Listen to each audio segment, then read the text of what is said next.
Hi everyone, Karl Steele here, English 4113, class 17, the second class on Olaudah Equiano's interesting narrative. This is on chapters 5 through 8. I'm going to be talking about additions and also about sense making in this. How does Equiano try to make sense of what he's undergoing? What I have here on the left is the cover page from a 1829 abridgement of Equiano's interesting narrative. As you're reading this, and especially once you finish it, you're going to realize that it's a really kind of complicated work that doesn't lend itself immediately to, say, straightforward political aims.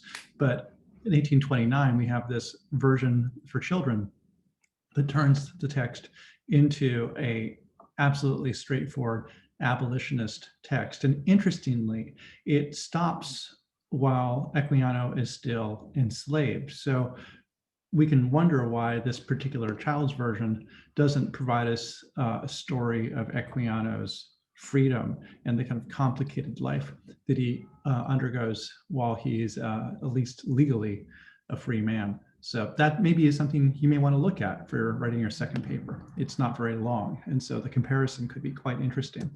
So we talked a bit in the last class about editors and editions.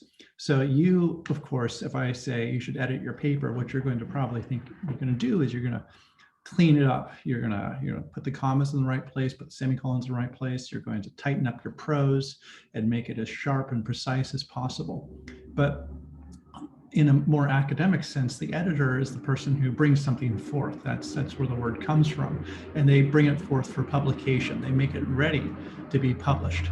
And so if I, for example, am editing something as a medievalist, I'm going to have a manuscript in front of me, and I'm going to try to turn that into a form that can be published in a modern print form or online or something like that, where it could be read by a modern person without any special training. So here's an example from a particular medieval manuscript. And if I were a medievalist, which I am, and I'm editing it, what I would do is I would read this text and I would take this kind of complicated layout of the text and I would turn it into this. In the time of Diocletian, the emperor, there was a certain maiden from Tyre, the most noble virgin of the age of 12, named Christina, who was wise in God and loved him very much, and so on. And so, which is what that means in English. So that's one thing an editor does, is they make it legible for us. They make it ready for print. Now with Equiano and editing Equiano, as I said, it's a different situation because we're not working from manuscript. We're not working for something that's written by hand. Manus is hand. Think of the phrase mano a mano, and script, written. Really, we're working from print editions. So Vincent Corretto, when he's editing this text, has to look at all the various editions of this text that were published. Well, he's looking only at the ones that Equiano himself supervised and published when he's trying to produce an authoritative edition of Equiano's interesting narrative. So we might say, compare as he did, the 1791 version to the 1794 version. And in this case, we have sections where it's just exactly the same. So there's really no editorial decision that has to be made. When he's writing to the Queen of England, I presume, therefore, gracious Queen, to implore your interposition with your royal consort in favor of the wretched Africans, that by your Majesty's benevolent influence, a period may now be put to their misery, and that they may be raised from the condition of brutes to which they are present degraded to the rights and situation of freemen, and admitted to partake of the blessings of your Majesty's happy government. Exactly the same text. But then we have something like this, the 1789 version versus the 1794 version, where there's a very long discussion of the tortures that are inflicted on enslaved people in the Caribbean. And we can see, if you just pause this, you can look, I've circled this section here, a break, and to that, Equiano adds this. Now, Vincent Corretto includes that in his edition. He doesn't put it in the notes where you might not see it, but it's in the main body of the text. And we can ask whether or not that's an appropriate decision. It's an important element, of course, to give us a fuller picture of the kind of tortures that are inflicted on enslaved people. So notice that decision that he's making as an editor. It's not a simple job. You have to make decisions. Similarly, 1789 versus 1794, we have the decision that has to be made again in descriptions of torments to whether or not to include in the main body of the text this addition that Equiano added to his work in the ensuing 5 years. So Equiano is constantly tweaking it, he's expanding it, he's adding things. How do you represent that when you're trying to bring this out in a modern print version, right? So this is something we can talk about in class today. Now, the other thing, there's a couple other things I really want to point out your attention to. One is this observation from John Bugg's article, Equiano's Trifles, from English Literary History, volume 80, number 4, 2013, pages 1045 to 1066. So it's an academic journal. And he's an Equiano specialist. And he observes that, excuse me, that Equiano, buys himself for 40 pounds. That's an extremely strange thing, right? He's an enslaved person who buys his own freedom. So he is himself a commodity, and through commodifying himself, he is able to make himself not a commodity into an actual free person. So that's itself extremely complicated. And Equiano doesn't really, as Bugg says, doesn't really angrily denounce this exchange, but he does, as Bugg says, subtly register the perversity of the transaction in his description of the processing of his manumission, that is, his being freed, at the Montserrat Register Office. When I got to the office and acquainted the registrar with my errand, he congratulated me on the occasion and told me he would draw up my manumission for half price, which was a guinea.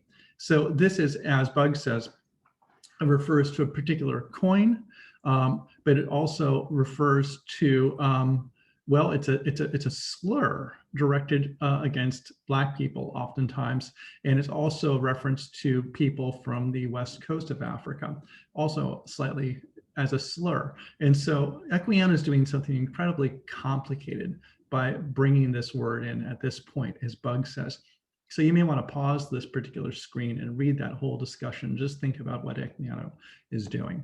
Okay, so the thing that's really striking to me about this text, above all, is the way that it doesn't follow any predictable narrative structure. It doesn't seem to be shaped, except it follows the course of Equiano's life. And as things occur to him, or as he finds them interesting, he'll add additional things in. So he's not a particularly focused storyteller.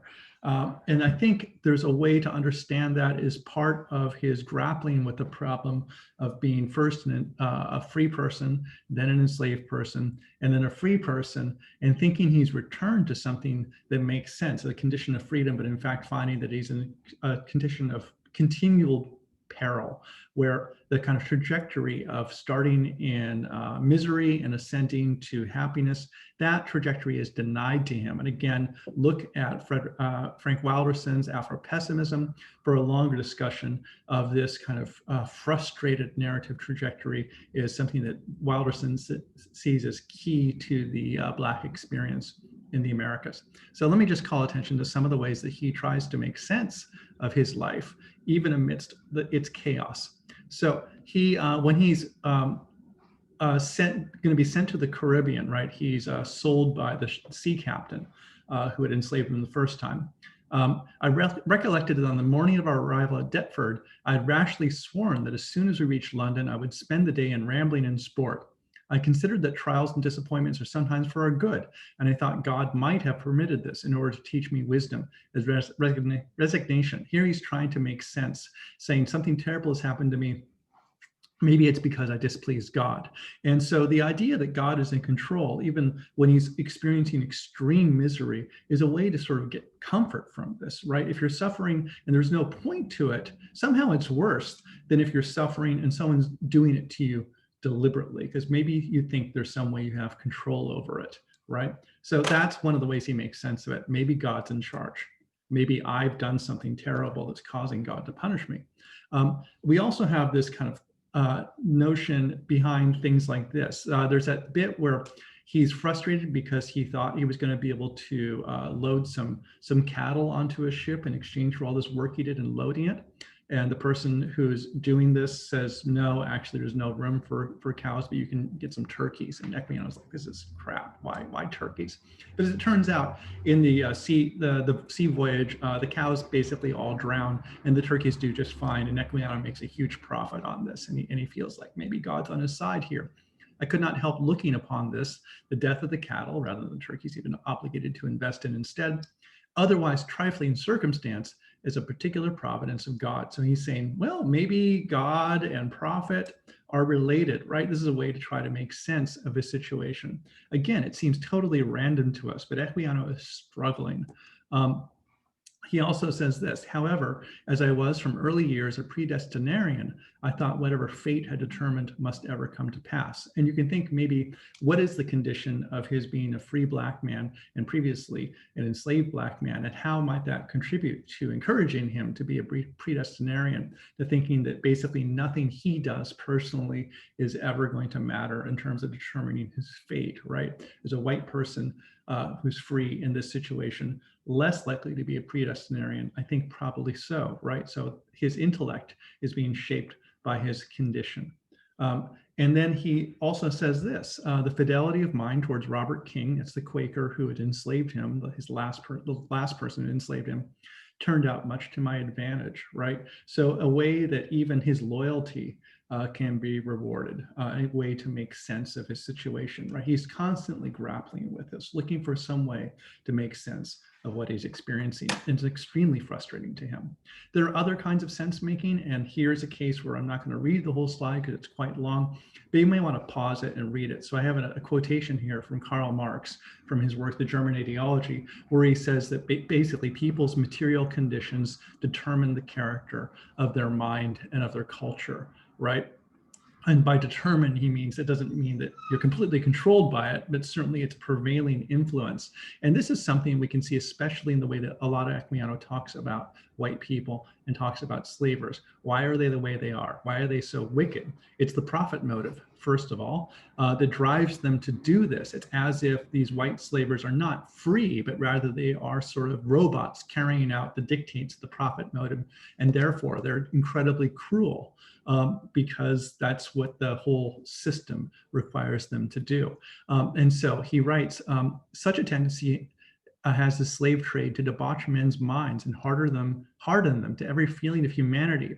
For I will not suppose that the dealers in slaves are born worse than other men. No, it is a fatality of this mistaken avarice that it corrupts the milk of human kindness and turns it into gall. And had the pursuits of those men been different, they might have been as generous, as tenderhearted, and just as they are unfeeling, rapacious, and cruel. And so here's a way that he also tries to make sense of things. Why are white people so awful to him?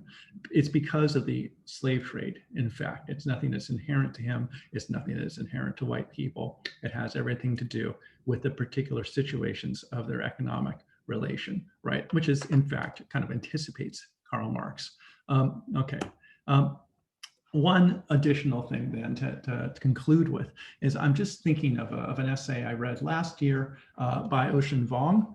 He wrote this book, this essay called The 10 Books I Needed to Write My Novel. His novel is On Earth, We're Briefly Gorgeous. It's an extremely well-received novel read by a lot of people. And if you don't know, Vuong is a Brooklyn College graduate. He graduated as an undergraduate from here. And he's since gone on to a lot of success as a poet and a writer, even though he started life as a really poor immigrant. So his life is a fascinating story. And again, as a writer, I think he's really absolutely top notch. And so his novel doesn't have a straightforward narrative trajectory.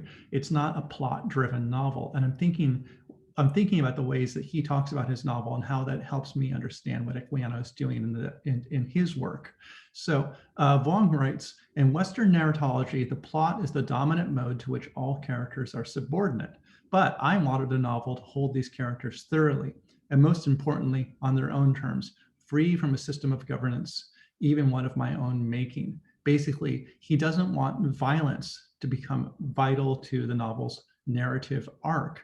Violence is not the thing that's driving this novel, even though there's a lot of violence in it. It's the characters themselves and their characters' engagement with their world. And I think having something like that in mind can help us understand how Equiano's interesting narrative is working. The violence is not driving the quote unquote plot. Equiano experiences extraordinary violence, but what's driving it maybe is his attempt to make sense of it.